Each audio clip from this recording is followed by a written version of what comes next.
The Biden administration just announced it would be increasing tariffs on about $18 billion worth of imports from China. The Biden administration is increasing China tariffs above what the Trump administration initially imposed on Chinese imports when Trump was in office. That means there's a new bipartisan movement underway to use tariffs as an effective economic tool to achieve fair and balanced trade and protect American workers, manufacturers, and perhaps farmers and ranchers from excessive imports. And it's about time. You see, America's industrial and agricultural strength was achieved in large part by two types of tariffs: revenue tariffs and protective tariffs.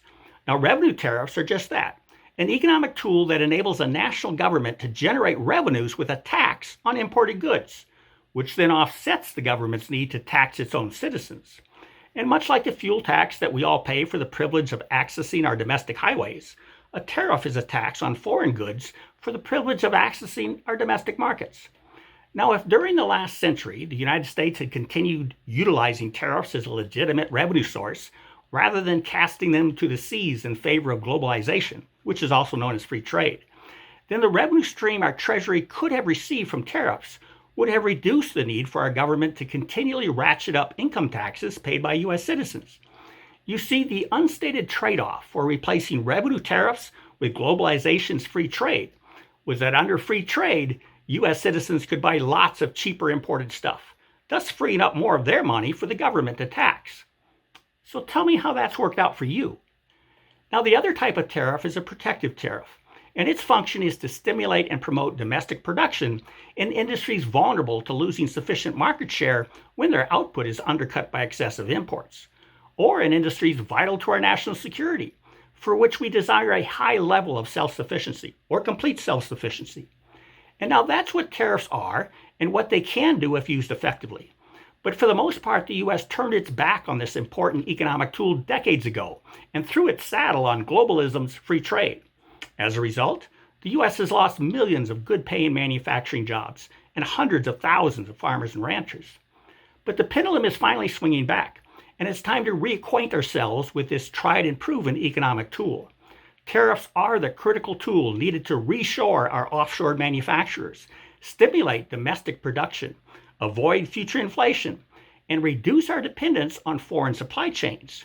Now, this tool can help us achieve fair and balanced trade, offset currency misalignment, and preserve and protect industries vital to our national security, including our food security. So let's look at a few imported products and consider how tariffs might apply. Bananas and kiwis. Well, we do grow some of these popular fruits in the U.S., and that's good, but we don't grow very much. So is a protective tariff needed for bananas and kiwi producers in Hawaii and Florida? I honestly don't know. I would think, though, that they are likely able to compete in the U.S. by distinguishing their product with a grown in the USA label, country of origin label, which may enable them to maintain or even grow their currently very small domestic market share. But a revenue tariff certainly makes sense, as it should be obvious that having steady access to a market with 335 million fruit eaters is highly profitable to foreign banana and kiwi growers. Lamb and mutton. Now, here's an industry decimated by excessive imports that arrive at prices U.S. sheep producers can't match.